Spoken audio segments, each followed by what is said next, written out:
संस्कृताच्या सोप्या भाषेमध्ये आपलं रामकथा म्हणजे रामायण लिहिलं आणि त्याच वाल्मिकीच्या चरणाशी तुलसी बाबा वंदन करतात, ज्यांनी हे दिव्य रामायण जगाला दिलं। वंदहु चारिहु वेद भव बारी दिवो हित सरिस जिनहिन सपने हो खेद बरन तर गुवर विशद जसू। चार वेदाची वंदना केली। चार वेद काव्य आहेत, संसारातून पार करण्यासाठी चार वेद जहाज आहेत आणि रघुनाथाचं निर्मल चरित्र जे आहे ते सुद्धा आपल्याला संसार सागरातून पलीकडे नेणारं जहाज आहे। तुलसी बाबा ज्यांनी रामायण लिहिलं, वाल्मिकाचं चरित्र फार विशद आहे, परंतु तुलसीचं चरित्र मी तुम्हाला सांगतो, त्यांचं चरित्र अलौकिक आहे। सज्जनांनो, संत शिरोमणी गोस्वामी तुलसीदासजी, जीवाचा परम पुरुषार्थ एकमात्र भगवत प्रेम आहे। या प्रेमामध्ये स्वसमाहित असावा, ते असली प्रेम आहे। संसारामध्ये आपल्याला जे प्रेम प्रतीत होतं, जे दिसतं, ते स्वार्थी आहे। संसाराच्या प्रेमामध्ये स्वार्थ भरलेला असतो, भगवत प्रेमामध्ये परमार्थ भरलेला असतो। एका प्रेमात स्वार्थ आहे, दुसऱ्या प्रेमात परमार्थ आहे। तुलसी बाबाचं चरित्र सांगतो तुम्हाला। गोस्वामी तुलसीदास उत्तर प्रदेशामध्ये प्रयागराजच्या जवळ यमुनेच्या तीरावर असणारं राजापूर नावाचं गाव, त्या गावी त्यांचे वडील आत्माराम दुबे यांच्या घरी त्यांचा जन्म झाला। वडिलांचं नाव आत्माराम दुबे, आईचं नाव हुलसी होतं। हुलसी आई हुलसी, पिता आत्माराम, सरनेम त्यांचं दुबे होतं, ब्राह्मण होतं। या दोघांच्या पोटी त्यांचा जन्म झाला। 1554 संवत होतं, श्रावण शुद्ध सप्तमी होती आणि गोस्वामी तुलसीदासजी आपल्या आईच्या गर्भामध्ये 12 महिने राहिले। आईच्या गर्भामध्ये बालक जास्तीत जास्त 9 महिने, 9.25 महिने राहिले। हे जवळजवळ आईच्या गर्भामध्ये 12 ते 13 महिने राहिले।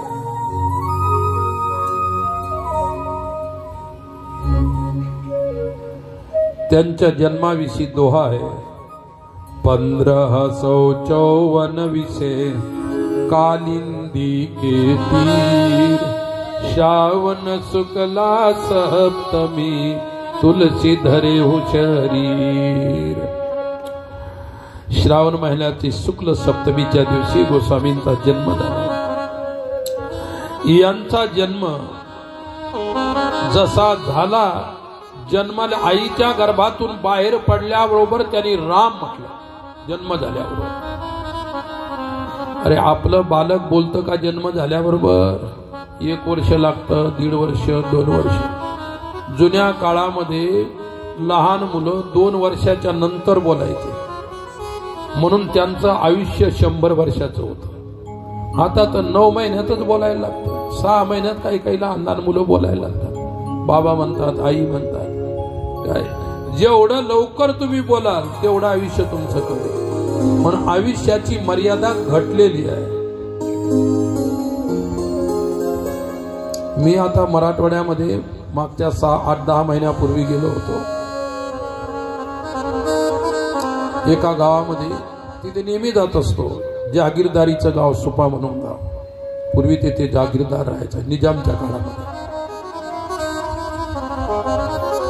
पहाडावरती शिव मंदिर आहे, नेहमी जातो। तिथल्या एका भक्तानं मला राहण्यासाठी एक कुटी बनवलेली आहे।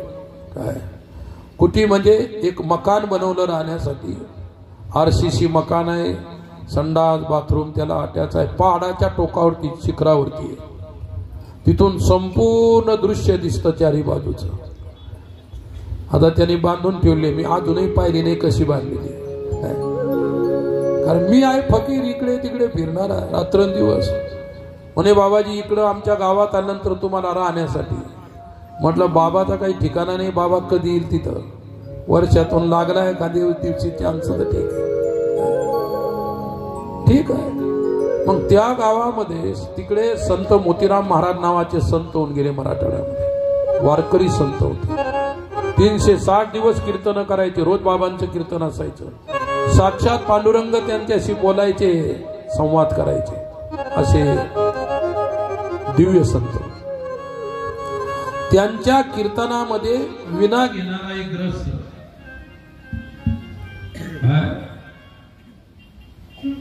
त्यांच्या आवाजाला काय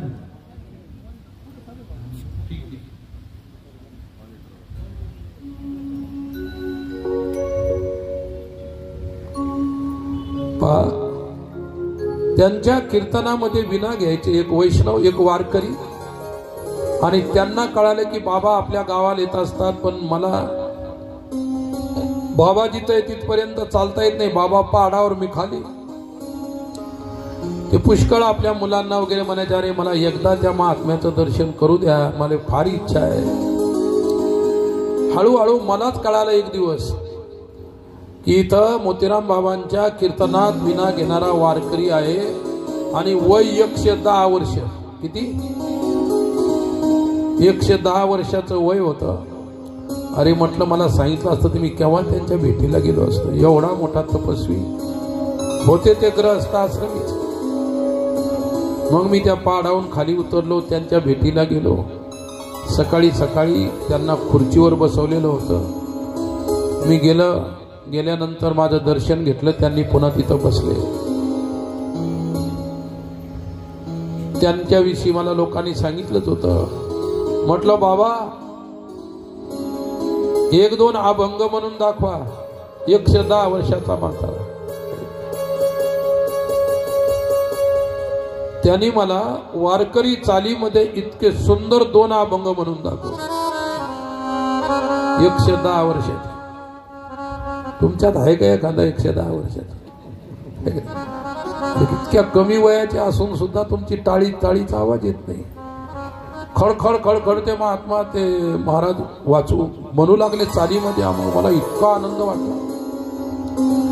म्हटलं बाबा तुमचं वय? ते म्हणाले 100वर 10 वर्ष झाले. जुनी भाषा. 100वर 10 वर्ष झाली म्हणजे 110 वर्ष. आणि मी म्हटलं आता पुन्हा किती वर्ष राहायचं? ते म्हणे वर्ष नाही सांगता येत किती राहायचं, पण मला एकादशीला मृत्यू आला पाहिजे एवढा आशीर्वाद देऊन जा. मी म्हटलं भगवंताची पांडुरंगाची कृपा असेल, तुम्ही इतकं केलं तर तुम्हाला पांडुरंग एकादशी नेतील. मी गेलो होतो त्यांना भेटायला नवमीच्या दिवशी. कोणत्या दिवशी गेलो होतो? नवमीच्या दिवशी गेलो. म्हटलं बाबा तुम्हाला एकादशीलाच नेईल पांडुरंग. त्यांनी मला हे नाही विचारलं कोणत्या एकादशीला नेईल. आणि तुम्हाला जर म्हटलं लगेच विचारून घेसाल कोणती एकादशी एकादशीला. मग मी नवमीला त्यांना भेटलो, परत आलो आश्रमावर. नवमीच्या नंतर दशमीच्या नंतर एकादशी. ते बाबा सकाळी सकाळी गाथा वाचत असताना एकादशीच्या 3ऱ्या दिवशी मी सांगितल्यानंतर 3ऱ्या दिवशी त्यांचा वैकुंठ वाचा गेले एकादशी. मी म्हटलं आपण बेकार सांगितलं एकादशीला जासाल म्हणून. एक घटना. दुसरी घटना आपले वैकुंठवासी निवृत्ती बाबा वक्ते. शेवटी मी त्यांच्या भेटीला गेलो आणि मग तिथं त्यांची अवस्था म्हणजे शेवटची अवस्था होती. ते काही बोलत नव्हते.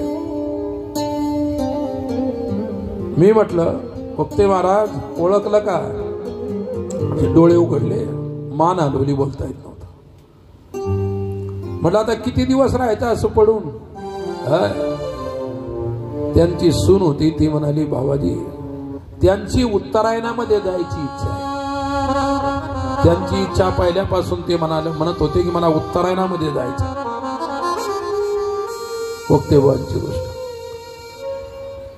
आणि माझ्याजवळ पंचांग दिलं, बाबाजी उत्तरायण कधी लागतं ते सांगा. त्या दिवसा उत्तरायण 4 दिवसानं लागणार होतं. मी तारीख सांगितली की या दिवशी उत्तरायण लागतं. म्हटलं हे घ्या पाहून. ज्या दिवशी उत्तरायण लागतं तारीख सांगितली त्या दिवशी त्यांनी देह सोडला सकाळी ब्रह्ममुहूर्तावर. तुमच्यातलं कोणी मला विचारायला येऊ नका, बेकार मरसाल नाही त्याला, हे लक्षात ठेवा. म्हणजे योगायोग असतो. पांडुरंगाच्या कृपेनं ती वाणी सत्य झाली. तो पांडुरंगाची कृपा आहे, मी काही सांगितलं नाही. लक्षात घ्या, असा योगायोग असतो. काय तिसरी गोष्ट, इकडं सिंदखेड राजाजवळ गाव आहे, तिकडे तिथं आमचे भक्त होते. ते कीर्तनकार होते पूर्वी, जुने कीर्तनकार. आणि त्यांची इच्छा होती की एकदा आमची भेट व्हावी. माझा आणि त्यांचा परिचय होता. तेव्हा एकदा कसंही करून बाबाला आणा माझ्या भेटीसाठी. त्यांच्या मुलांनी नातवांनी खूप मला आग्रह केला. त्यांचंही 100 वर्ष वय होतं. अरे म्हटलं मला यावेळी त्या ठिकाणी जायची घाई आहे. काशीला राहत होतो मी तिकडे. म्हटलं आता काही आपल्याकडून येणं होत नाही. दुसऱ्या वेळीशी अहो बाबा ते आता जाण्याच्या मार्गावर आहे. मी सहज बोलून गेलो. म्हटलं ते जातील पण मी आल्यावरच जातील. सहज काय असते, वाणी सहज झाली. मी काशीला गेलो. ठीक 12 महिन्यानं आलो तिथं. पण मी होऊन तिथं भेटीला गेलो त्यांच्या. आणि मी त्यांची भेट घेतली. ते माझ्याशी 2 शब्द बोलले. ते या खोलीत होते. माझं 2 वेळा स्नान असतं, सकाळ संध्याकाळ पूजा पाठ असतो. आणि मग मी काय दुसऱ्या खोलीमध्ये स्नान करून पूजाला बसलो. आरती देवाला फिरवत होतो तर तिकडे गेले ते. असा कधी कधी योगायोग येतो. तुमच्या कोणाच्या जीवनात येऊ नये हे मी सांगतो बघ. तर मला सांगायचं कधी कधी परमेश्वराच्या कृपेनं वाणीमध्ये सत्यत्व येत असतं. लक्षात घ्या, मी कशासाठी सांगतोय. तुलसीदासांचा जन्म श्रावण महिन्यात झाला आणि जन्म झाला मूळ नक्षत्रावर. अमावस्याला जन्म झाला तर अमावस्याची शांती करावी लागते. मूळ नक्षत्रावर जन्म झाला तर मूळ नक्षत्राची शांती करावी लागते. आणि जे बाळ मूळ नक्षत्रावर जन्माला येत असतं ते विलक्षण असतं. लक्षात ठेवा. झाला तो धर्मात्मा होईल, महात्मा होईल, नाही तो खूप गडगंज श्रीमंत होईल, नाही तर तो इतका खतरनाक होईल की 4-8 दिवसाच्या आत त्याचे आई वडील खलास. मूळ नक्षत्रावर जन्माला आल्यानंतर आई वडिलांना धोका जास्त असतो. म्हणून मूळ नक्षत्रावरती जन्माला आल्यानंतर ज्योतिषशास्त्राच्या नियमाप्रमाणे त्याची मूळ नक्षत्र शांती करावी लागत असते. नाहीतर तो बालक आई वडिलांना बाधक, सर्वांनाच बाधक असतो, परिवाराला. गोस्वामीजी मूळ नक्षत्रावर जन्माला आले. वडील नाराज होऊन गेले. त्यांचे वडील ज्योतिषाचार्य होते, प्रकांड पंडित होते, विद्वान होते. ते नाराज झाले. काय बाळ देवानं जन्माला घातलं घरी, पण मूळ नक्षत्रावर घातलं. त्यांच्या जन्माच्या 3-4 दिवसानंतर आई वारली. लोक म्हणतात बाप मेलाय खांदेळ पुरवतो पण आई मरायला नको. काय सत्यवाणी आहे ती, खोटी नाही. माणसाची आई गेल्यानंतर त्याच्या जीवनाची काय व्यथा आणि कथा असते, जे त्या परिस्थितीतून वरती आले त्यांनाच माहीत आहे. आमच्या जवळही 16 लहान लेकर आहेत ज्यांना माय नाही, बाप नाही, कोणीच नाही. त्यांचे माय बाप तुम्ही आम्हीच आहोत. इथं याच्यासाठी आणले नाही, ती इथं शांत बसले नसते. आणू तुम्हाला दाखवायला शेवटी एकच. आता 2 वर्षाचं आलं. त्याची आई 12व्या दिवशी गेली. वडील अगोदर वारले. गेली म्हणजे त्याचा जन्म झाला आणि ती दुसऱ्याच्या बरोबर पळून गेली. अजूनही तिचा पत्ता नाही. 2 वर्षाचे. सांगा त्या लेकरांच्या जीवनात घरी कोणी नाही दुसरं. आजोबांना पाय नाहीत, आजोबा आहेत त्यांना पाय नाही, आजी आहे परिस्थिती पाहून म्याड झालेली आहे, खायची व्यवस्था नाही, पियाची व्यवस्था नाही, मंदिरात पडलेली लेकरं 2 आणि त्यांना आता आश्रमावर आणले. आश्रमाच्या वतीनं आपण त्यांची सेवा करणार आहोत. गोस्वामीचा जन्म 12 झाल्यानंतर 4 दिवसात आई वारली. आई वारल्यानंतर बाप घाबरला, त्याला वाटलं आपलंही तेच आहे आता, कारण ते ज्योतिषी होते, त्यांना ज्ञान होतं ज्योतिषशास्त्राचं. मी सुद्धा गेल्याशिवाय राहत नाही. आणि म्हणून त्यांच्या घरी एक दासी होती, कामासाठी असणारी दासी होती. आणि त्या दासीला बापाने सांगितलं, ह्या कार्ट्याला, या लेकराला आताच आता उचल याला आणि यमुनेमध्ये फेकून दे, कारण हे लेकरू मला घातक आहे. तिनं ते उचललं सांगितल्याप्रमाणे, आणि उचलल्यानंतर यमुनेपर्यंत ती गेली, पण ती सुद्धा कोणाची तरी आई होती. आई या नात्यानं यमुनेमध्ये बाळाला फेकण्याची तिची हिम्मत नाही झाली. मला सुद्धा लेकरू आहे, दुसऱ्याचं लेकरू झालं म्हणून मी त्याला यमुनेत टाकू का? तिला दया आली, पण आज्ञेचं पालन करायलाच पाहिजे, कारण ती दासी होती. तिनं लेकरू पाण्यात न टाकता तिथे नदीच्या काठावरती नरम असं गवत पाहिलं, त्याच्यावर ठेवून गेलं. बाळाला काटे खडे काड्या टोचू नये म्हणून नरम गवतावरती असं ठेवून गेलं. मूळ नक्षत्रावरती जन्माला आलेलं बाळ आहे. मी सांगितलं तुम्हाला, ती ईश्वर तुल्य महात्मा होईल. एक तर आई वडिलांना घातक होईल, प्रपंचाला घातक होईल, नाहीतर एखादा राजा होईल. कारण ज्योतिषशास्त्रामध्ये 27 नक्षत्र आहेत आणि एका नक्षत्राचे 4 चरण असतात. कोणत्या चरणामध्ये जन्म झाला त्याच्यानुसार ज्योतिष निर्णय करत असते. नाहीतर मूळ नक्षत्रावर जन्म झाला म्हणून बेकार आहे असं नाही. त्या नक्षत्राच्या कोणत्या चरणामध्ये त्याचा जन्म झाला, कोणती वेळ होती, काळ होता, हे सर्व माहित पाहिजे. आणि तरी सुद्धा मूळ नक्षत्रावर जन्म झाल्यानंतर त्याची मूळ नक्षत्र शांती करावी लागत. तुलसीदास त्यांचं जन्मल्याबरोबर त्यांनी राम म्हटलं होतं. एकदम जन्मल्याबरोबर राम राम राम असं म्हटलं 3 वेळा. तर वडिलांनी त्यांचं नाव राम बोला ठेवलं. जन्मताच ते राम बोलल्यामुळे त्यांचं नाव काय ठेवलं? राम बोला. राम बोला 4, 5, 7, 8 दिवसाचा झाला असेल तर नदीत टाकायचा, तर त्या तिथं ठेवला दासी. तिथं ठेवल्यानंतर काय केलं? जाको राखे साईया मार सके ना कोई, बालन बाका करी सके जो जग बैरी. परमेश्वर ज्याचा रखवाला असतो, राखण करणारा असतो, त्याला कोणी मारू शकत नाही, त्याला कोणी त्याला हिरावून घेऊ शकत नाही. शेवटी तेथे एक अशा प्रकारची सहज एक म्हातारी तेथे आली, काळी टेकत काळी टेकत काळी टेकत.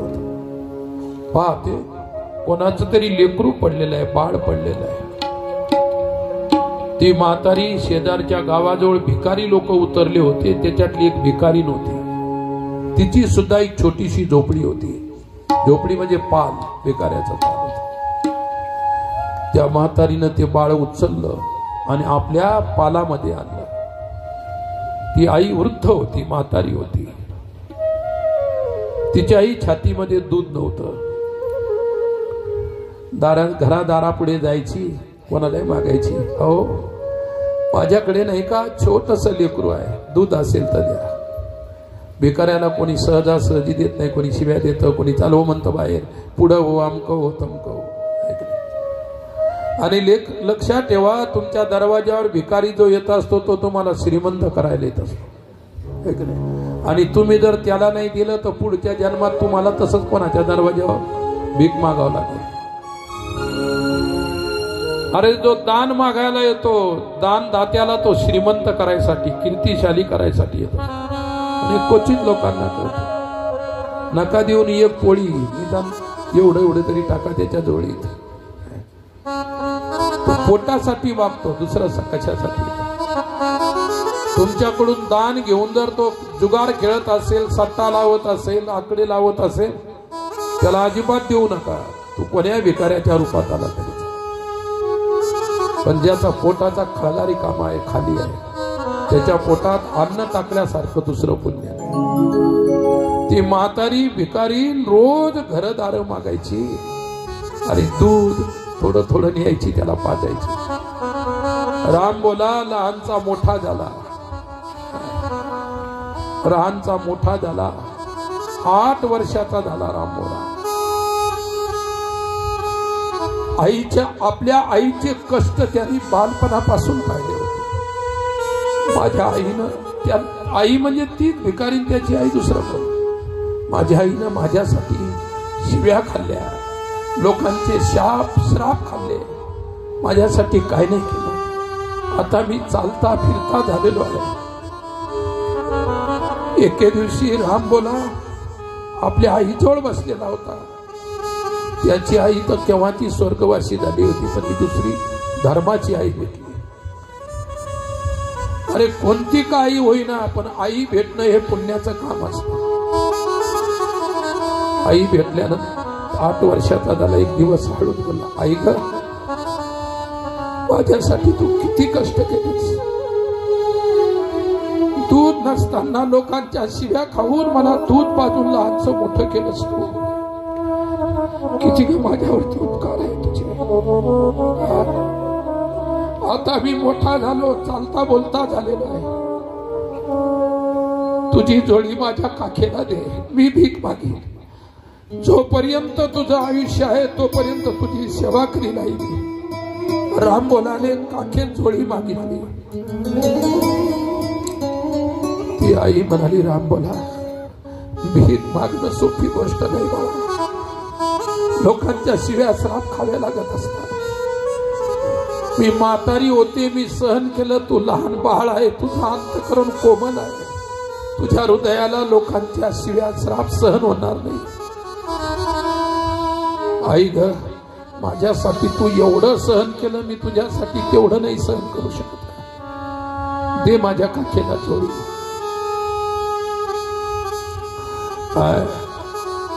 राम बोलाच्या काखेला जोडी अटकवण्याचं काम तिची इच्छा नाही करायची. जोपर्यंत माझ्या शरीरामध्ये त्राण आहे राम बोला, तोपर्यंत तुझी सेवा करू दे. मी गेल्यानंतर बाळा तुला तुझं पाहावंच लागणार आहे. राम बोलाने आईच्या तोंडावर हात ठेवला. मी जाईल असं बोल शब्द मला बोलू नकोस. परमेश्वराने तुला आयुष्य द्यावं आई, तू मला जीवन दिलेलं आहेस. काय राम बोलाला ती घटना माहित नाही की त्या नदीच्या काठावरून त्याला हिनं उचलून आणलं होतं. त्यावेळी राम बोला 4 ते 6 दिवसाचा होता, त्याला काहीच माहित नव्हतं. शेवटी राम बोलाने मोठा झाल्यानंतर एक दिवस जबरदस्ती आईची झोळी घेतली, आपल्या काखेला अडकवली. पावसाळ्याचे दिवस होते, गावात भिक्षा करायला गेला. त्या दिवशी कोणी त्याला भिक्षा वाढत नव्हतं. कारट्या नठ्या एवढा झाला, गुरं डोरं वळावीत लोकांची, भीक मागायला लागला इतक्या लहानपणी. काही लाज शरम वाटते की नाही तुला? अहो मी माझ्यासाठी नाही भिक्षा मागत, माझी आई म्हातारी आहे, तिला चालता येत नाही, तिच्यासाठी तरी द्या, माझ्यासाठी नका देऊ. करीन ना मी तुमच्या घरी काम, माझ्या आईची सेवा करू द्या. कोणीच वाढलं नाही. शेवटी कंटाळला, लोकांनी शिव्या दिल्या, कोणी मारायला उठलं, कोणी काही काही बोलू लागलं. सहन केलं सर्व. काय अरे जो आयुष्यामध्ये सहन करतो तोच भविष्यामध्ये साधू होऊ शकतो. ज्याला सहनशीलता नाही तो साधू नाही होऊ शकत. राम बोलाला पाहू एका महिलेला, एका बाईला दया आली आणि तिनं असं याच्यामध्ये एका पशामध्ये ओंजूळ 2 हाताची असतो, पसा एका हातात असतो. एवढं एवढं पशात पीठ आणलं, रामभोळाच्या झोळीत टाकलं. रामभोळाच्या जीवाला अतिशय आनंद वाटला. माझ्या आईची जरी 1 रोटी झाली तरी भरपूर आहे. राम बोला प्रेमानं खूप हळू चालू लागला. चिखल होता. पुढे जात असताना चिखलात पाय रुतला, घसरला, पाय आणि खाली पडला. संपूर्ण तो जे पीठ होत ती झोळी चिखलानं भिजली, पीठही खराब झालं. राम बोलायला इतकं दुःख झालं. रडत रडत रडत आई जवळ आला. आईच्या अंगावर अंग टाकून दिलं. मी तुझी एक दिवसही सेवा करू शकत नाही. कोणीतरी दिलं होतं एवढं एवढं पीठ, पण तेही चिखलात भिजून गेलं. किती दुर्भाग्य आहे माझं. आईनं त्याच्या डोळ्याचे अश्रू पुसले. बाळा, जीवन फार कठीण आहे, लक्षात ठेव. काखेला झोळी अडकवलीस ना तू इतका मोठा होशील.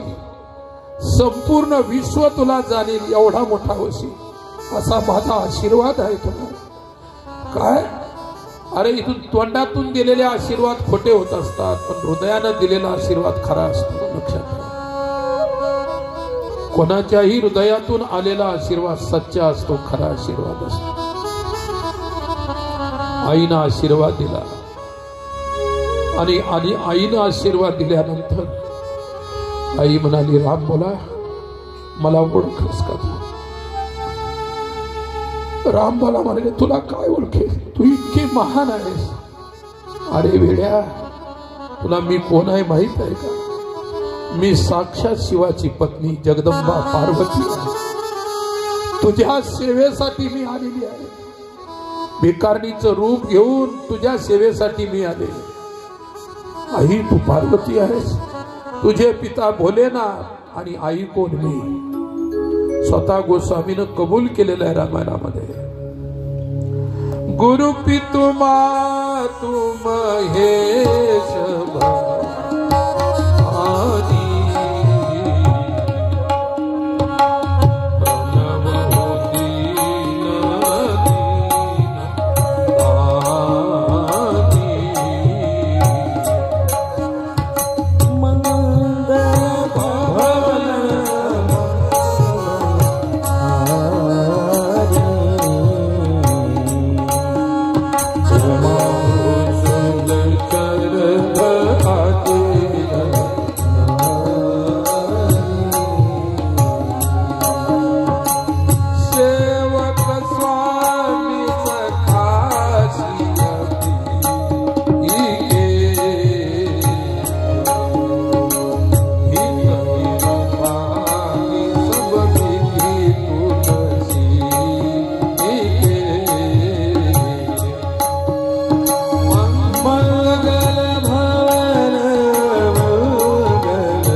गुरु पितु मात महेश भवानी.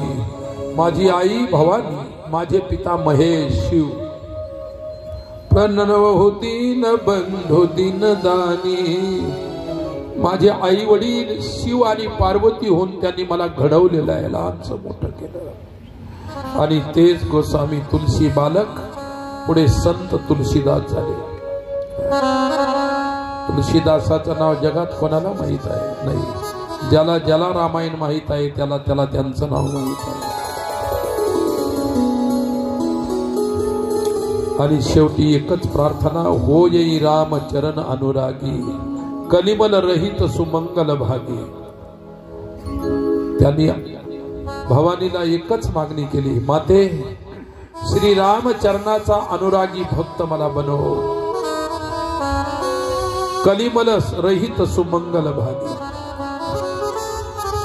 कलीच्या पापापासून रहित सुंदर कल्याणाला चंदनाचा भागी आणि रामचंद्र प्रभूच्या चरणाचा अनुरागी म्हणजे मला प्रेमी बनव. एवढंच माझ्या जीवनाचं स्वप्न आहे. काय? प्रत्येकाच्या जीवनाची आपापली स्वप्न असतात आणि ते स्वप्न साकार करण्याचा माणूस प्रयत्न करत असतो. प्रयत्न करणं हा आपला धर्म आहे आणि साकार करणं ही त्या परमेश्वराची कृपा आहे. श्री राम कथा ज्या गोस्वामी तुलसी बाबांना लिहिली, कोणी त्यांची स्तुती केली असेल, कोणी निंदा केली असेल. त्यानंतर गोस्वामीनं सर्वात प्रारंभी कवीवर वाल्मिकीची वंदना केली, वाल्मिकीला प्रणाम केला. नंतर श्री रामचंद्रचे पिता प्रभूचे पिता दशरथ राजाची वंदना केलेली आहे. कौशल्या माता सुमित्रा कैकेयीची वंदना केली, लक्ष्मणाच्या चरणाची वंदना केली, शत्रुघ्नाच्या वंदना केली. आणि त्यानंतर प्रणवहु पवन कुमार खलबन पावक ज्ञान जासुर दयागार बसही राम सरचा भवन कपिपतिरी चली साचर आजा अंगदाती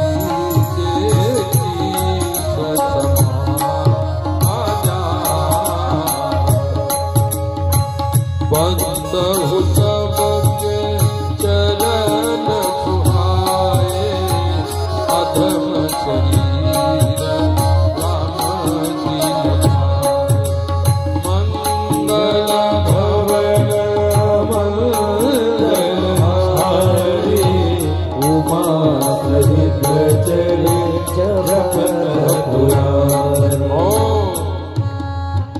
वानराच्या राजा सुग्रीव, रिच्छराज जामवंतजी, राक्षसांचे राजा बिभीषणजी आणि बलीचे पुत्र अंगदजी आणि वानरराज स्वतः हनुमंतजीची गोस्वामीनं वंदना केली. ते सर्व राम उपासक, राम सेवक होते. संपूर्ण हे रामायणाचे पात्र आहे. जेवढे रामायणाचे पात्र आहे सर्वांच्या चरणाची वंदना केली आणि सर्वांच्या चंदनाची वंदना करून आपल्या हृदयाला, आपल्या चित्ताला रामचरणाशी अगोदर एकरूप केलेलं आहे. गिरा अर्थ जल बीच सम होयत भिन्न न भिन्न वंदहु सीता राम पद जिनहि परम प्रिय खिन्न. जसं वाणी, शब्द आणि अर्थ वेगळे नसतात त्याचप्रमाणे काय जल आणि तरंग वेगळे नसतात, एकच असतात. त्याप्रमाणे सीता आणि राम वेगळे नसून एकच आहे. बंधु नाम राम रघुवर को हेत कृशानु भानु ही मकर को. नंतर श्री रामचरणाची वंदना केली. राम नामाची महिमा गायलेली आहे. लक्षात घ्या, राम नामाची महिमेविषयी तुम्हाला रामायणामधलं एक उदाहरण सांगतो. महिमा जासु जान गण राऊ प्रथम पूजियत नाम प्रभाऊ. शंकराला 2 पुत्र होते. नामाची महिमा, एक कार्तिक स्वामी, दुसरे गणेश भगवान. एके दिवशी शिव पार्वती बसले होते, निवांत काहीतरी चर्चा होती. आणि पार्वती काय म्हणाली, का हो माझा गणपती किती हुशार आहे. शंकर भगवान तुझा माझा नाही का तो गणपती. नाही नाही, माझा गणपती किती हुशार आहे, किती चतुर आहे. तुम्हालाही मान्य करावंच लागेल. आता काय होतं, बुवाचं प्रेम होतं कार्तिक स्वामीवर आणि बाईचं प्रेम होतं गणपतीवर. आई गणपतीला जास्त प्रेम करायची, शिव कार्तिक स्वामीला जास्त हे करायचे. नाही नाही म्हणाले, माझ्या कार्तिकेयासारखा थोडा तो बलशाली आहे, माझा कार्तिकीय श्रेष्ठ आहे. अरे तो देव सेनापती होणार आहे. पार्वती म्हणाली, तुम्ही किती त्याचं वर्णन करा पण माझ्या गणपतीच्या खालीच आहे. माझा गणपती चतुर आहे, संकटनाशन आहे, काय काय आहे. दोघाचा नवरा बायकोचा झगडा लागला पोरांच्यासाठी. एक पोरगा असेल एवढा झगडा नाही, 2-4 असतील तर मात्र झगडेच करावं लागतात जन्माला. ते म्हणतो मला कमी दिलं त्याला जास्त देतात, त्याच्यावर जास्त प्रेम आहे ना, असं आहे भानगडी. आता त्याचा अभ्यास तुम्हाला आहे, मी कशाला सांगत बसू. 2 मुलं होते. शिवजी म्हणाले काही कर, माझ्या कार्तिकेला कमी लेखू नको. सर्व देवाची लढाई जिंकून देणारा तो आहे. आणि तुझा गणपती काय, त्याला घोड्यावर बसता येत नाही. झगडा लागला आणि झगडा चालूच होता. तेवढ्यात नारद आले. नारद आले मध्ये एक तर झगडा मिटणार नाही तर वाढणार, म्हणून झगड्यामध्ये कधी नारद येऊ नये. यावेळी एकच नारद ब्रह्मांडाचं सर्व पाहायचा. आता प्रत्येक गावात नारद येते, प्रत्येक गल्लीमध्ये एक एक दोन दोन. त्या नारदापेक्षाही आताचे नारद फार खतरनाक आहे. आता आपल्याला कसं जास्त नारद भेटले नाही म्हणून हे सर्व उभं राहिलं, हे सर्व सोहळा उभा राहिला. आणि काही नारद भेटले असते 4-2 तर काही ना काही अडचणी आल्या असत्या. आणि भेटले तरी त्यांना क म्हणून त्या ठिकाणी फेकून द्या, किंमतच देऊ नका. नारदाला किंमत दिली की तुमचं कोणतंच मोठं काम होणार नाही. त्याला कचऱ्याच्या टोकरीमध्ये फेकून द्या असला एखादा. तर हे सत्कर्म त्याच वेळी घडतं, सर्वांचं सहकार्य समान रूपाने लाभत असतं. नारदजी आले. वा नारदजी म्हणले काय सकाळी सकाळी झगडा लागला.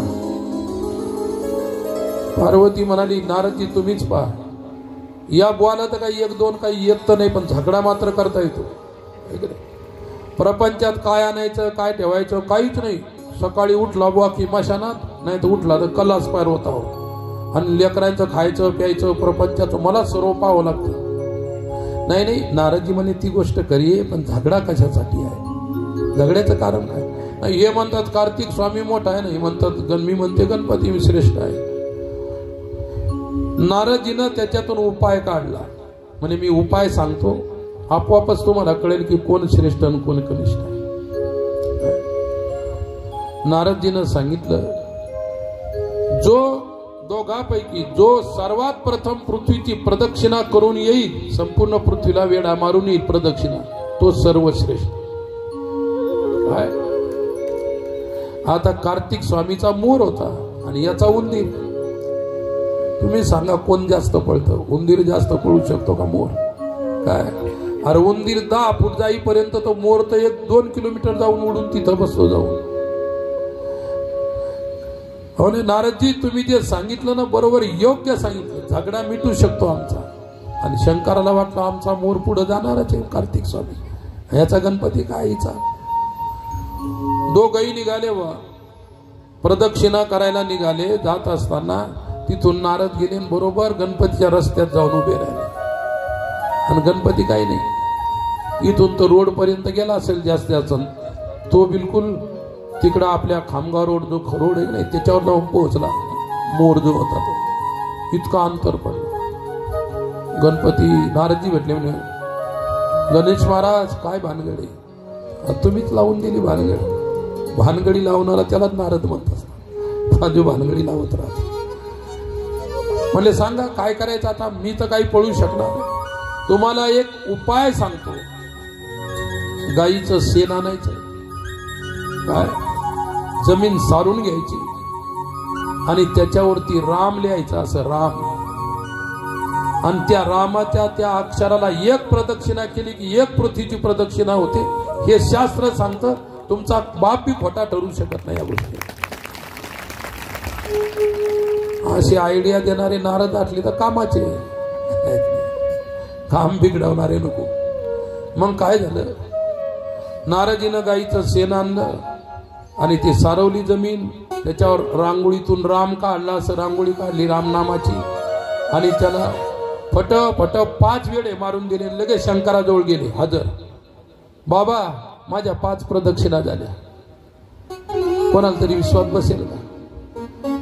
शंकर भगवान पाहू लागले की तो कार्तिक स्वामी कधी येतो, मोर कधी येतो, मोर कधी येतो. उभे राहून असं असं करून शंकर भगवान पाहायचे. मोर काही आलाच नाही. शेवटी उंदरावालाच येऊन गेला पटकन. म्हणजे कस काय इतक्या लवकर कशी काय प्रदक्षिणा झाली? खोटं बोलतोस?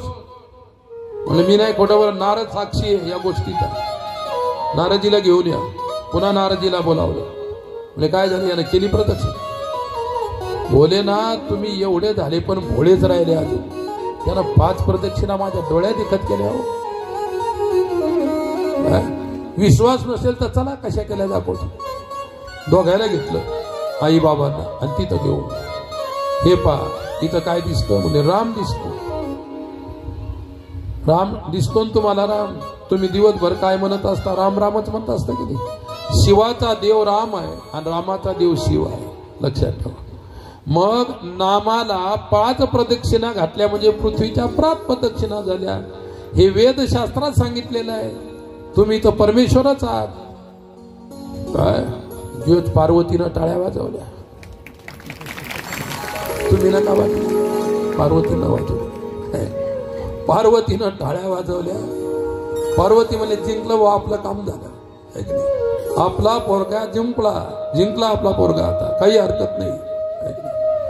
शिवांजीच मान खाली घातली. माझा मुलगा जिंकला, तुम्हाला राग आला, चला घरी. मी नाही येत घरी, लागला झटका द्या. म्हणजे तुम्ही किती झटके मारा, माझा गणेशच जिंकलेला आहे ते सांगतात. महिमा जासुनान गणराव, प्रथम पूजियत नाम प्रभाव. नामाच्या प्रभावानं गणेशाची अशा प्रकारची जीत झाली, जिंकला गणेश. एवढी नामाची महिमा आहे आणि नामाची अनंत महिमा आहे. पुरुषार्थ स्वार्थ सकल परमार्थ परिमान, सुलभ सिद्धी सब साहिबो सुमिरत सीताराम. सीतारामाचं नसतं सुमिरन जरी केलं तुम्ही, नामाचं स्मरण जरी केलं. राम नाम मनी दीप धरू, जीह देव हरि द्वार. तुलसी भीतर बाहर हो, जो चाह शिव दिया. नाम जीह जपी जागही जो होगी. विरति विरंती प्रपंच करियो होगी.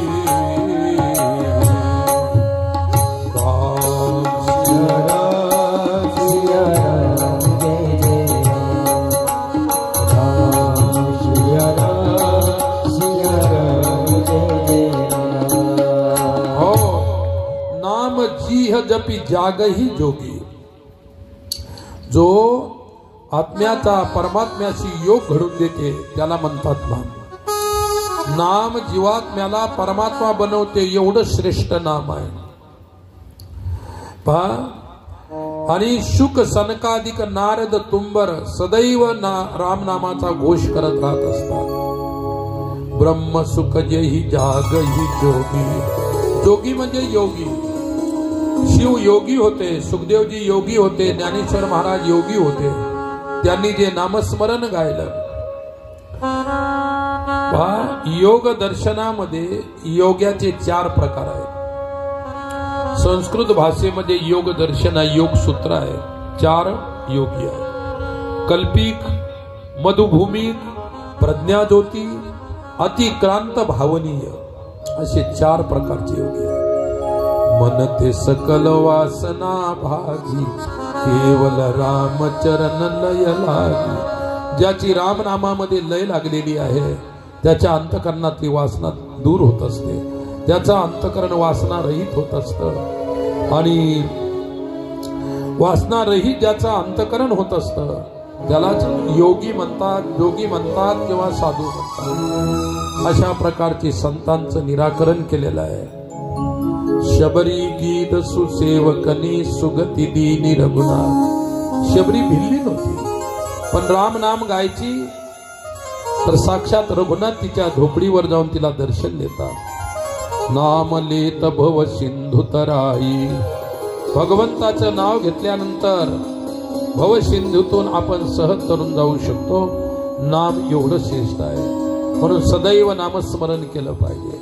राम नाम नर केसरी कनक कपिशु कलिका.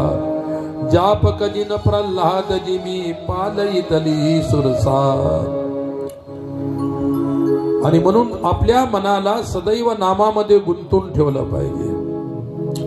एक संतजीनं गायलेले एक पद आहे.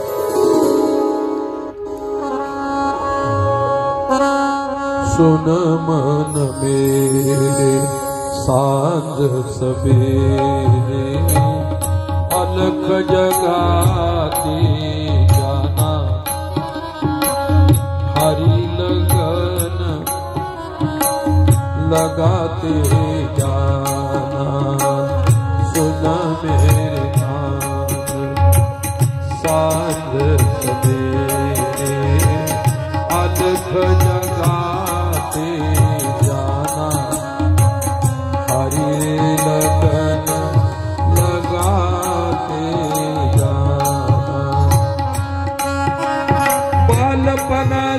खेल गवाया बालपना सब खेल गवाया आई जवानी जी भर सोया आई जवानी जी भर सोया बीत जाए गई जिंदगानी कुछ तो भजन करते जाना सुन मेरे मनवा साथ सवेरे अलग जगाते जाना हरि लगन लगाते जाना हरि लगन लगाते जाना। बहुत सुंदर बात कहते संत जी। हाँ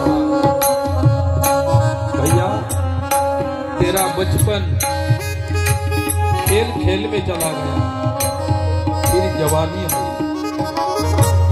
जवानी में आलस के मारे सोता रहा, विषयों के प्रति तेरा मन ललचाता रहा।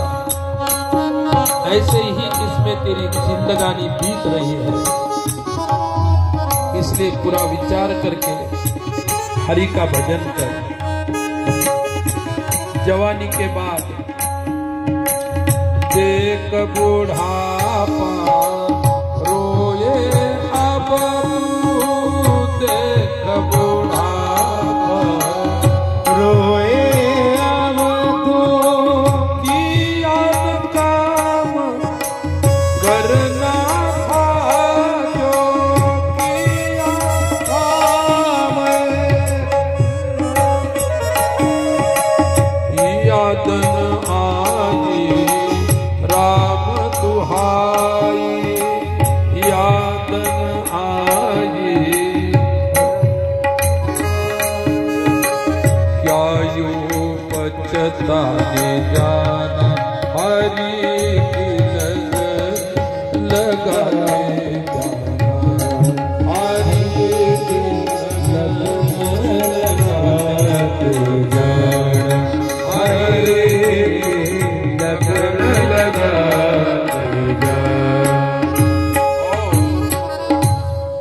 फिर बुढ़ापा आएगा। बुढ़ापे आते आते तेरी जरावस्था आएगी, मृत्यु आएगी। इसलिए मरने से पहले हरि का नाम लिया कर। हरि नाम लेने से तेरा उद्धार हो जाएगा। हरि भगवान भी तेरे ऊपर प्रसन्न हो गए। इसी प्रकार से राम नाम की अखंड महिमा उन्होंने यहाँ पर गाई गई है। फिर काव्य के सप्त प्रबंध श्री रामायण जी में 7 प्रकरण है। बाल कांड, अयोध्या कांड, अरण्य कांड आदि आदि एक एक कांड की कथा हम तुम्हें बताएंगे। और फिर सती की कथा आती है। दक्ष की 60 कन्याएं थी, उसमें से एक कन्या थी सती। सतीचं लग्न शिवाच्या सोबत झालं। शिवाच्या सोबत लग्न झाल्यानंतर शंकर जगत वंद्य जगदीशा सुर नर मुनी सब नावैशीसा। जगत वंदनीय भगवान शंकराशी सतीचं लग्न झालं। लग्न झाल्यानंतर सती शिवाच्या घरी नांदण्यासाठी गेली। भगवान शिव कैलासावर राहायचे, कैलास पर्वतावर। ज्यानेही कैलास पर्वताचं दर्शन केलं असेल खरोखर ते लोक धन्य आहेत। आता तर भारत सरकारच्या द्वारे कैलास पर्वताचं दर्शनासाठी स्पेशल रस्ता बनवलेला आहे मोठा। काही दिवस लागायचे तिथं जायला, आता काही घंट्याच्या आत तिथं पोहोचतो माणूस। ही भारत सरकारने तिथं मोठा रस्ता बनवलेला। कैलास पर्वत मी 3 वेळा कैलास पर्वताचं दर्शन केलं, 3 वेळा मानस सरोवर। तिकडची यात्रा फक्त आयुष्यात एकदाच करायची असते, दुसऱ्या वेळी नादी लागू नये। तुम्ही जर नादी लागले तर तिकडे तुमचा नाद पुरा व्हायचा, कारण तिकडे बर्फ आहे सर्व। आणि दुसरी गोष्ट ऑक्सिजन मिळत नाही माणसाला। असा काही पहाड चढाई नसते, सरळच चालतो माणूस, पण ऑक्सिजन मिळत नाही, कारण अतिशय उंचावरती असल्यामुळे। आम्ही ज्यावेळी गेलो तर माझ्या समोर एक तरुण जवान माणूस चाललेला होता आणि मी त्याच्या पाठीमागे, माझ्या सोबती माझ्या पाठीमागे, आम्ही 4 जण होतो. त्या समोर त्याला अचानक जसा तो पडला तसाच ऑफ झाला, म्हणजे डायरेक्टच मेला. म्हटलं माणूस चालत होता माझ्यापुढे, एकदमच काय झालं याला. नंतर तिथे डॉक्टर वगैरे आणल्या गेले. त्यांनी सांगते ना, ऑक्सिजन मिळाले नसल्यामुळे ही गती झाली. काय ब्लड प्रेशर वाले तिकडं नादी लागू नका जायचं. शुगर वाले सुद्धा कधी काही होईल सांगता येत नाही. ऑक्सिजन ब्लड प्रेशरला जास्त लागतो, शुगरलाही जास्त ऑक्सिजन लागत असतो.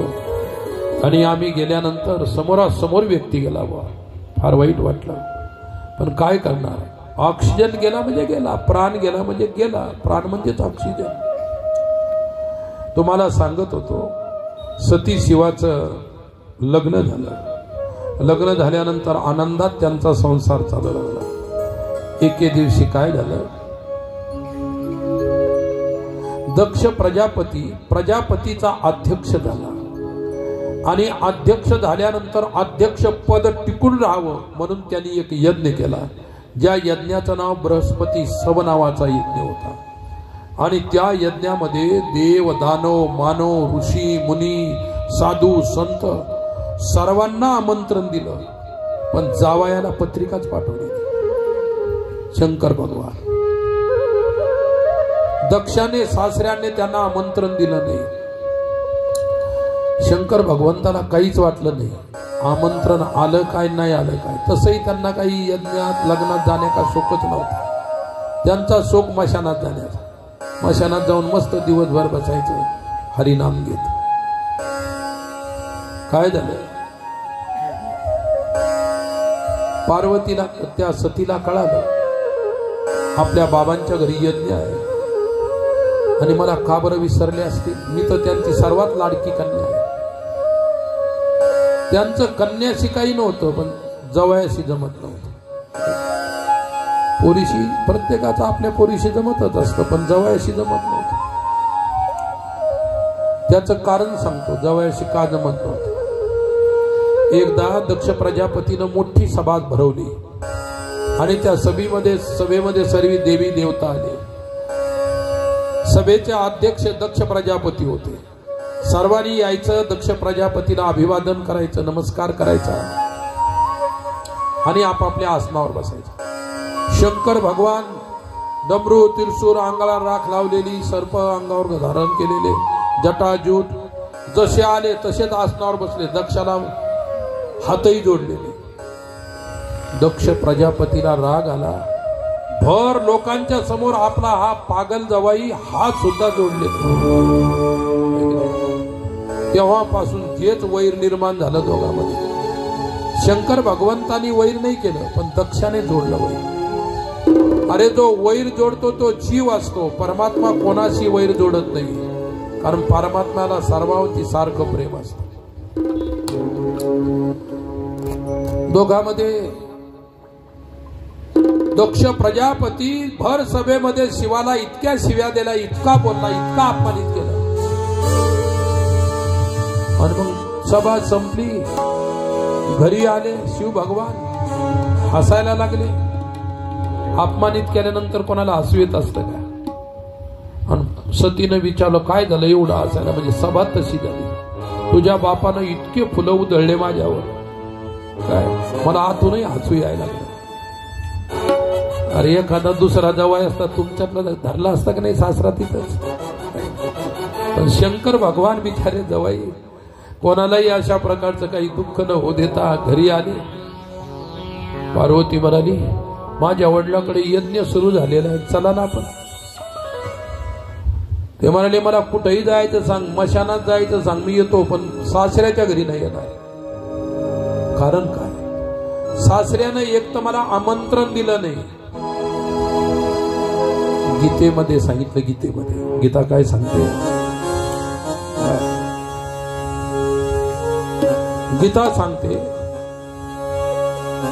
संभावितस्य च कीर्तिर् मरणात् तिरिच्यते.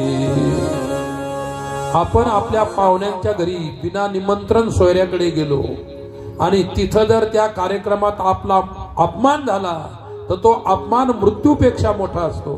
म्हणून गृहस्थाश्रमामध्ये बिना निमंत्रण कुठेही जायचं नाही. आणि बिना निमंत्रण जायचं असेल तर इथं गजानन महाराजांच्या मंदिरावर रोज यायचं. इथं काही निमंत्रणाची आवश्यकता नाही. इथं काही तुम्ही कोणी आमचे पाहुणे सोयरे धारे नाही. देवाचे सोयरे सर्वच आहे. हे देवाचं काम आहे. म्हणून या देव कार्यासाठी बिना निमंत्रण तुम्ही येऊ शकता. मात्र पाहुण्याकडे जाऊ नका आणि अपमान करून घेऊ नका. शंकर माने तुझ्या बापाने माझा अपमान केला, आता मी बिलकुल कधीच तिकडे जाणार नाही त्याच्या कोणत्याच कार्यामध्ये. असू दे यज्ञ. सती म्हणाली का हो, मी कधी लग्न झाल्यापासून पाहते तुम्हाला काही सासरवाडीचं आकर्षणच नाही. सासरवाडीला चला म्हटलं की तू नेहमी तुमचं असत असं तिरसुरवळी धरून घेतलेला असतं. काय नका जाऊ दुसऱ्या गोष्टीला, पण निदान यज्ञात तर चला माझ्या वडिलांच्या घरी. तुझ्या वडिलांनी मला आमंत्रण दिलंय काय नाही, मग मला आग्रह करू नकोस. हा तुला जायचं असेल तर तू जाऊ शकते, मी तुला अडवत नाही. तुला मी कोणताही प्रतिबंध करत नाही. ती म्हणाली मला तर जावंच लागेल. मग तुम्ही नाही आल्यावर माझ्या वडिलांच्या घरचं कार्य आहे, मला जावंच लागणार. माझ्या बहिणी काय म्हणतील, माझी आई काय म्हणेल. आणि माझे त्या ठिकाणी 60 तिला 59 मेवणे होते. किती होते? सतीला 59 मेवणे. कारण बहिणी त्या सर्व मिळून 60 होत्या. हिला सोडल्या की 59 बहिणी. माझे मेवणे काय म्हणतील, माझ्या बहिणी काय म्हणतील, असं तसं. आणि तू मला सुद्धा म्हटल्याशिवाय राहणार नाही. मला म्हणून दे म्हणे, मला सवय आहे ऐकायची, लोक काय म्हणतात ते. मला काही नाही वाटणार. ती म्हणे मी जाणारच आहे. हट्ट केला.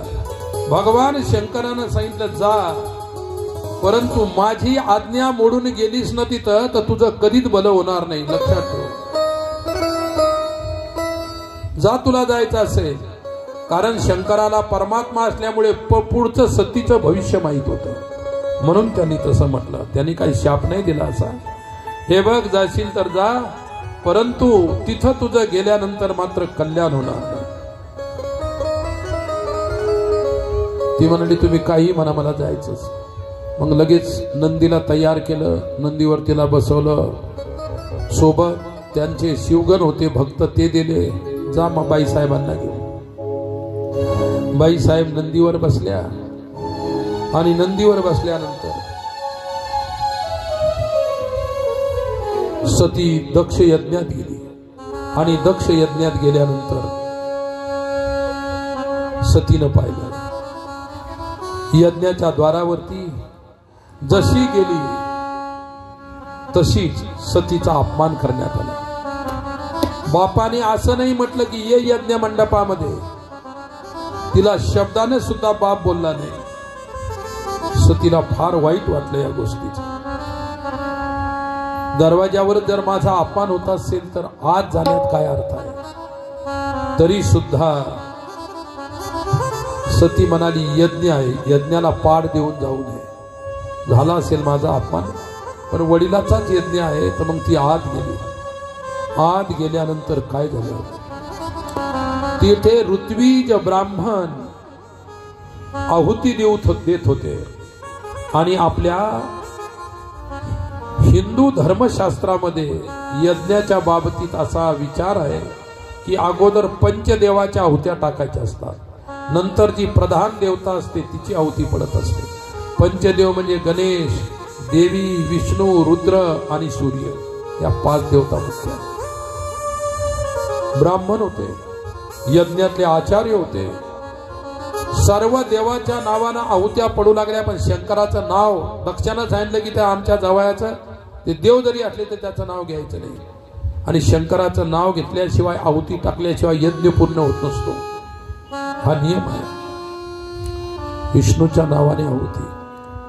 ओम सहस्रशीर्षा पुरुषा सहस्राक्षः सहस्रपाद सभूमिगुं सर्वतः स्मृत्वा यतिष्ठदशाङ्गुलं विष्णवे नमः स्वाहा.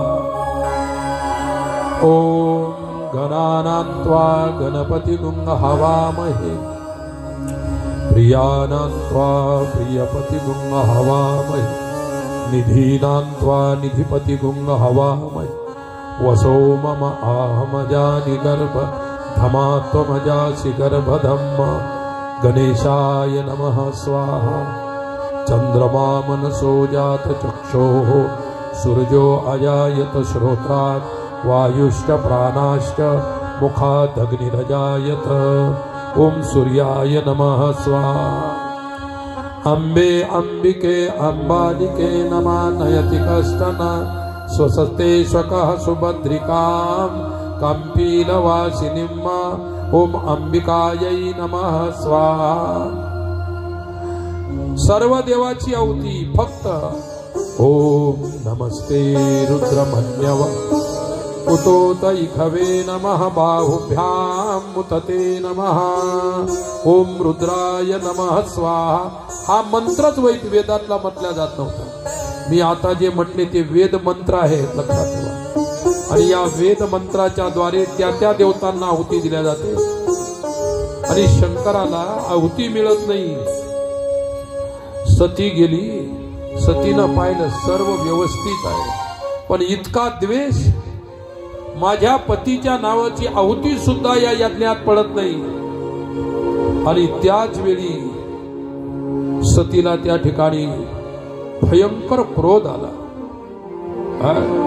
भयंकर क्रोध आला आणि त्या क्रोधामध्ये तिचा क्रोध अनावर झाला आणि सतीनं त्यावेळी भगवान शिवाचं ध्यान केलं। भगवान शिवाचं सतीनं ध्यान केल्यानंतर सतीनं ठरवलं आता माझा अपमान झाला तो मी सहन केला पण पतीचा अपमान मात्र सहन करू शकणार काय माझ्या पतीचा हा अपमान माझ्याकडून कोणत्याही बाबतीमध्ये सहन होणं शक्य नाही। त्याच वेळी सतीनं शिवाचं स्मरण करून स्वतः यज्ञ कुंड हवन कुंडामध्ये आपल्या स्वतःला अर्पण केलं। सतीनं आपलं शरीर अग्नीला अर्पण केलं आणि अग्नीला अर्पण केल्यानंतर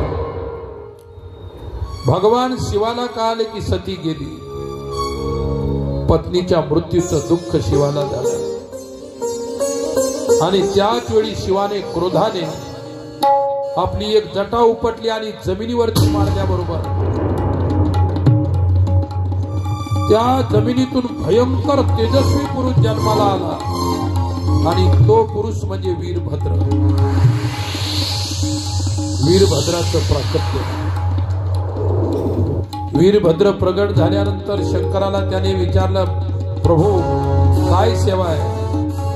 सांगितलं एकच सेवा आहे तुझ्याकडे आता दक्ष यज्ञाचा विध्वंस कर आणि दक्षाला मारून टाकायचं दक्षाचा वध कर। त्यावेळी वीरभद्राने सर्व शिवगणासहित दक्ष यज्ञाचा विध्वंस केला। मंडप तोडले हवन कुंडामध्ये घाण करू लागले। सर्व लोक यज्ञात आलेले पळून गेले। ऋषीमुनी घाबरले। भृगु नावाचा ऋषी दक्षाचा यज्ञ करत होता आणि वीरभद्र भृगूच्या जवळ गेला त्याची दाढी उपटून घेतली। दक्षाजवळ हविष्यान्न सेवन करणारा त्वष्टा नावाचा देव होता त्याचे दात पाडले वीरभद्राने। एकंदरीत यज्ञ विध्वंस व्हायला लागला। नंतर दक्ष प्रजापती आणि तो वीरभद्र यांची लढाई लागली। लढाई लागल्यानंतर वीरभद्राने दक्षाला खाली पाडलं आणि त्याला इतका मार दिला पण दक्ष मरत नव्हता। दक्षाचा मृत्यू होत नव्हता आणि दक्षाचा मृत्यू होत नाही हे पाहून भगवान शिवालाही चिंता झाली आता काय करायला पाहिजे। पुष्कळ प्रयत्न केले। नंतर शिवाच्या कृपेने शिवाने सांगितलं दक्ष असा मरला जसा त्या ठिकाणी बोकड मारत असताना त्याची मान पिळून तिच्यावर पाय दिला जातो नंतर त्याच्यावर शस्त्र चालवल्या जातं तसं त्या ठिकाणी याची मान पिळायची बोकडासारखी आणि ती मान त्या ठिकाणी छातीवर पाय ठेवून उपटून घ्यायची तर याचं मस्तक धडापासून वेगळं होऊ शकतं. त्याचप्रमाणे वीरभद्राने तेच काम केलं आणि दक्ष प्रजापतीचा अंत झाला. भगवान दक्षाचा वध झाला आणि ब्राह्मणाला मार दिला. जिकडेच्या तिकडे सर्व पळून गेले. दक्ष यज्ञाचा विध्वंस झाला. त्यानंतर सर्व देवता भगवान विष्णूकडे गेले आणि विष्णूकडे गेल्यानंतर सर्वांनी प्रार्थना केली. स्वतः भगवान शंकर जर यज्ञ मोडत असतील, भविष्यात कोणी यज्ञ करणार नाही महाराज, धर्माचं कार्य यज्ञच बंद होईल, त्याच्यासाठी काहीतरी कृपा करा. आणि भगवान विष्णूने सांगितलं ठीक आहे, शंकर भगवंताची आपण प्रार्थना करू. सर्व शंकराच्या जवळ गेले आणि शंकराची प्रार्थना केली. शंकर भगवान प्रसन्न झाले. शंकर भगवान प्रसन्न झाल्यानंतर देवा काय आज्ञा आहे?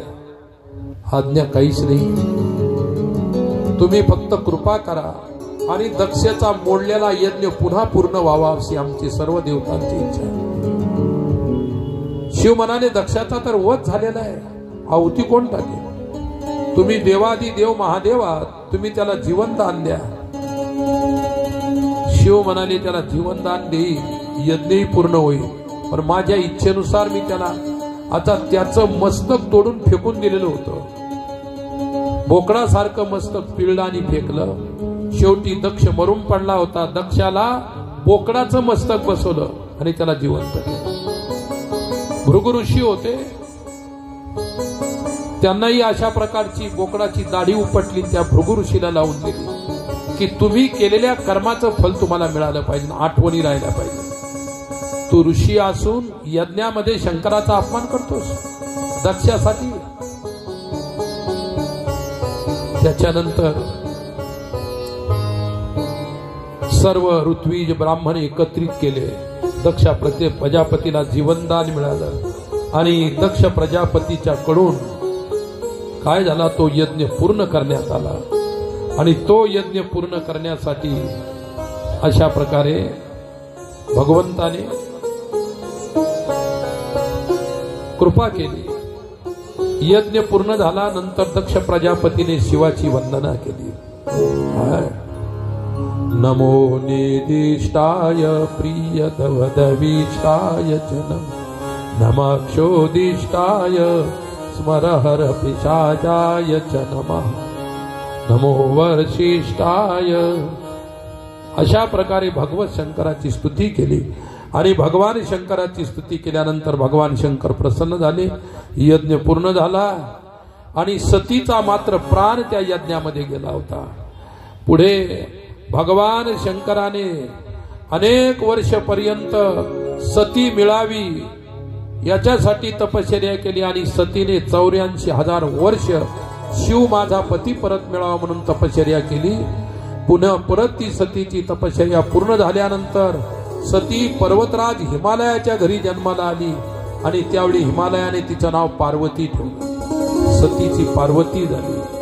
आणि पार्वती झाल्यानंतर भगवान शंकराने शंकर भगवान प्राप्त व्हावे म्हणून तिनं तपश्चर्या केली होती. सप्तर्षी आले मध्ये आणि सप्तर्षीनं सांगितलं, पार्वती अगं एवढी कठोर तपश्चर्या कशासाठी करत आहेस? तिनं सांगितलं, माझे पती शिव मला मिळावेत. सप्तर्षीनं शिवाची निंदा केली. अगं वेडे, तू राजकन्या आहेस, तू किती सुंदर आहेस, आणि ते भूत प्रेत पिशाच्या मध्ये राहणारा नंगा धडंग तो शिव अंगाला राग काय लावतो? त्याला राहायची अक्कल नाही, त्याला काय पती बनवते? तुझ्यासाठी आम्ही सुंदर पती आणलेला आहे आणि त्याचं नाव आहे भगवान विष्णू. आणि तो किती सुंदर आहे, त्याचे अलंकार किती सुंदर आहेत. सती म्हणाली, महादेव अवगुण भवन विष्णू सकल गुण खान जही कामन जाही रमे ताही ताही सन काम. सती म्हणाली, माझी निष्ठा शिवावर आहे, तुमचा विष्णू किती सुंदर असेल मला काही घेणं देणं नाही. अरे वेड्यांनो, ज्याचं प्रेम ज्याच्यावरती जडलेलं आहे त्याला त्याच्याशीच काम असतं. त्याच्यापेक्षा किती सुंदर वस्तू आणली तर काही उपयोग नाही. शेवटी सतीने फार मोठी तपश्चर्या केली आणि सतीचं लग्न भगवान शंकराशी झालं. काय सतीचं लग्न शंकराशी झालं. आता भगवान शंकर अनिकेत होते, त्यांना राहायला घर नव्हतं. त्यांची कोण आई कोण वडील याचाही पता नव्हता. काय ते भूते वेताळ नाचती हर्षयुक्त उमापती, भूत प्रेत पिशाच हे त्यांची मंडळी. शंकर भगवंताने सर्व देवतांना सांगितलं आमचं लग्न ठरलं. या लग्नाला सर्वांनी पर्वतराज हिमालयाकडूनच जायचं ठरवलं. याला काही आंध नाही नेलं, त्याला घर नाही ठेवायला, तर ठेवल कुठे. आणि सर्व जेवढे काही वाराती होते, वराती मधले सर्व वराड हिमालयाकडूनच गेलं. यांच्याकडून एकही नाही. म्हणजे गड्यांनो आपल्याकडून तो कोण नाही. चला तुम्ही जे मशानात राहणारे होते ते. कोणीतरी म्हटलं देवा हे जर गावात नेले तर यांना पाहूनच गाव मरायचं, गावातले माणसं मरून जायचे. ही फौज कशाला तिकडे घ्यायची. ही का लग्नात न्यायची फौज आहे का. आणि त्यावेळी ती शंकराची फौज आता जे डीजेवर नाचतात का नाही, ती तिथलीच फौज इथं आली. आता डीजेवर नाचणारे, दारू पिऊन नाचणारे तेच भूत प्रेत पिशाचं माणसाच्या रूपात येऊन आता लोकांच्या लग्नात नाचतात दारू पिऊन. लक्षात ठेवा, हे काय भूत प्रेत पिशाच्या पेक्षा काही कमी नाही ते सुद्धा. म्हणून समाजाने लक्षात ठेवली पाहिजे गोष्ट. अरे लग्न हे शुभ मंगल कार्य असतं. पत्रिकेवर काय लिहितात? शुभ विवाह लिहितात पत्रिकेवर. होतो का शुभ? दारू पिऊन पोरं नाचवता, डीजे वाजवता.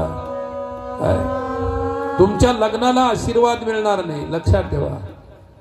वाजवा ना, सनई वाजवा, स्वर वाजवा, मंगल वाद्य. अरे खर्च करून पाप करता. मुलीचा संसार सुखाचा होणार नाही. मुलीचा संसार सुखाचा करायचा असेल तर पुष्कळ वाद्य आहेत नाचायचे सुद्धा. ते बिना दारू पेता सुद्धा त्याच्यावर नाचता येतं. ते आता वाजून राहिलं आमच्या याच्यात. किती मधुर आहे, गोड आहे. डीजेचा आवाज एवढा गोड असतो. समाजाला लागलेली कीड आहे. समाजाचा अज्ञान अविचाराची देण आहे समाजातली. आणि त्याचप्रमाणे आपले तरुण पिढी बर्बाद होत आहे याच्यामध्ये. शिवानं काय केलं? भूत प्रेत पिशाचे जमा केले आणि त्यांनी विचारलं देवा तिथं डीजे आहे का. शंकर भगवान जंगलात राहणारे, त्यांना डीजे सुद्धा माहित नव्हतं. काय भगवंताने म्हटलं जसं नाचायचं तसं नाचा. आपल्याला काय करायचं? डीजे बिना डीजेचे नाचू शकतो आपण.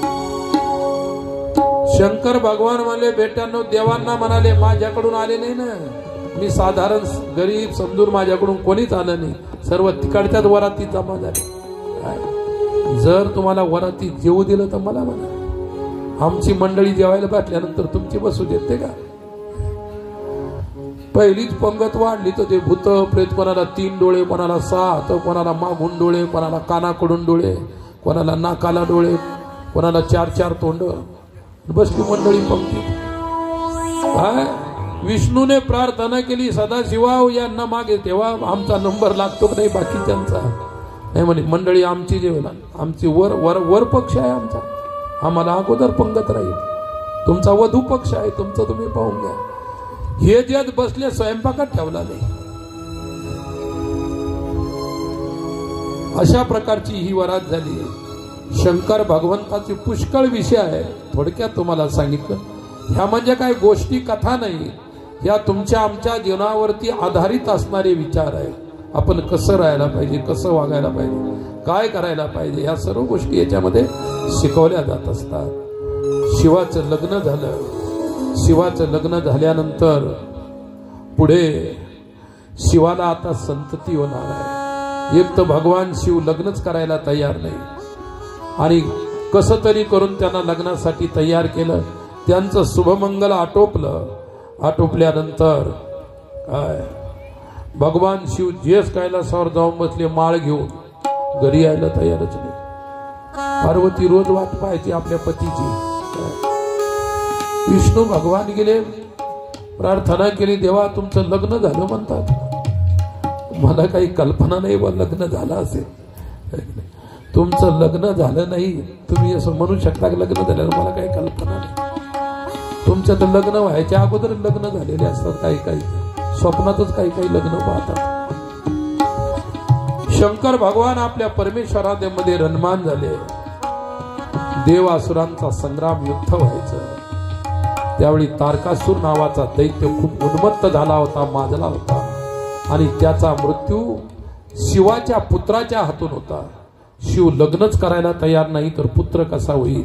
शेवटी भगवंताने विनंती केली, देवा तुमच्याशिवाय देवांचा उद्धार नाही, आपण विवाह करावा. त्या नियमानुसार त्यांनी विवाह केला. आणि नंतर त्यांच्या पोटी ज्यांच्या वतीनं तारकासुराचा वध होणार ते कार्तिक स्वामी, त्यांचा जन्म झाला. नंतर गणपतीचा जन्म झाला. गणपतीची कथा तुम्हाला थोडक्यात सांगितलेलीच आहे. अशा प्रकारे आजचं कथानक आपण या ठिकाणी थांबवणार आहोत. आणि आज तर नुसती सुरुवात आहे. उद्यापासून दिव्य दिव्य रामकथा तुम्हाला ऐकायला मिळणार आहे.